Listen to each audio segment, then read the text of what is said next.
ప్రియమైన దేవుని బిడ్డలారా, ఈ దినాన మన విశ్వాసులముగా ఒక హెచ్చరికతో కూడినటువంటి వాక్కును నేను మీకు చెప్పాలనుకుంటున్నాను. కొన్నిసార్లు కష్టం వచ్చినప్పుడు, బాధ వచ్చినప్పుడు మన పరిస్థితిని మనమే నెగటివ్గా మాట్లాడే వాళ్ళంగా ఉంటున్నాం, లేదా దేవుణ్ణి సనిగే వాళ్ళంగా ఉంటాం. మరి ఆనందించే వాళ్ళంగా, ఆయన ఎందు కష్టాల్లో ఆనందించకుండా దేవుని నిందించే వాళ్ళంగా ఉంటాం. సో ముఖ్యంగా సంఖ్యాకాండము 14వ అధ్యాయము 27వ వచనాన్ని మనం చూసుకున్నట్లయితే, యెహోవా దేవుడు మోషేకు అహరోనులకు ఇలాగ చెప్తున్నారు, నాకు విరోధముగా సనుగుచుండు ఈ చెడ్డ సమాజమును నేను ఎంతవరకు సహించాలి అని.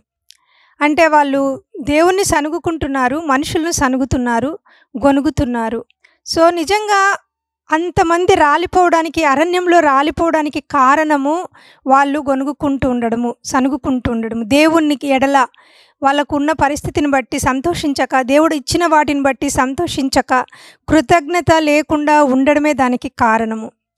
అలాగే మనము చూసుకున్నట్లయితే మనం గొనుక్కుంటున్నాం కదా, ఎవరికి వినపడుతుంది అని మనం అనుకుంటాం. మన భాషల గురించి కావచ్చు, ఎవరి గురించి అయినా కావచ్చు, శపించడాలు, గొనుగుతూ ఉండడాలు మనము ఎవరికి వినపడడం లేదని అనుకోవచ్చు. దేవునికి వినపడుతుంది. అది ఎలా వినపడుతుంది అనే మాటని నేను మీతో మాట్లాడాలనుకుంటున్నాను. మనం గొనుక్కుంటున్నప్పుడు, మనం మనస్సులో బాధపడతా ఉన్నప్పుడు, మన పరిస్థితిని బట్టి మనం మనల్ని తిట్టుకుంటా ఉన్నప్పుడు, నా బ్రతికింతే, నా జీవితం ఇంతే, మా అమ్మ ఇంతే, మా నాన్న ఇంతే, నేను ఇంతే, ఇలాగా అనుకుంటూ ఉన్నప్పుడు ఎవరితో మనం మాట్లాడుతున్నాం అనే మాట నేను మీకు చూపాలనుకుంటున్నాను. సంఖ్యాకాండము 14వ అధ్యాయము 28 దాంట్లో ఏమో చెప్పబడిందంటే, నీవు వారితో యెహోవా వాక్కు ఏదనగా, నా జీవము తోడు మీరు నా చెవిలో చెప్పినట్లు నేను నిశ్చయముగా మీ ఎడల చేసేదను. అంటే మనం గొనుక్కుంటే ఎవరికి చెవిలో చెప్తున్నామంట?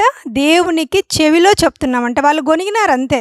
మీరు 26వ వచనంలో చూస్తే విరోధంగా సనిగారు, కానీ ఆ మాటలు దేవుడి చెవిలో చెప్పినట్లుగా దేవుడికి వినపడతాయంట. ఇది ఒక గొప్ప అద్భుతమైన వాక్కు దేవుడు నాకు చూపించాడు ఒకనాడు. నువ్వు గొనుక్కునే గొనుగులన్నీ కూడా నువ్వు ఆయన చెవిలో గొనుగుతున్నావు. ఎవరికి వినపడడం లేదు, ఎవరికి కనపడడం లేదు, నీ ఫేస్లో ఎక్స్ప్రెషన్ కూడా మారడం లేదు, నీ నవ్వు కూడా మారడం లేదు. కానీ నువ్వు తిట్టుకున్న తిట్లన్నీ ఎవరి చెవుల్లో మాట్లాడుతున్నావు?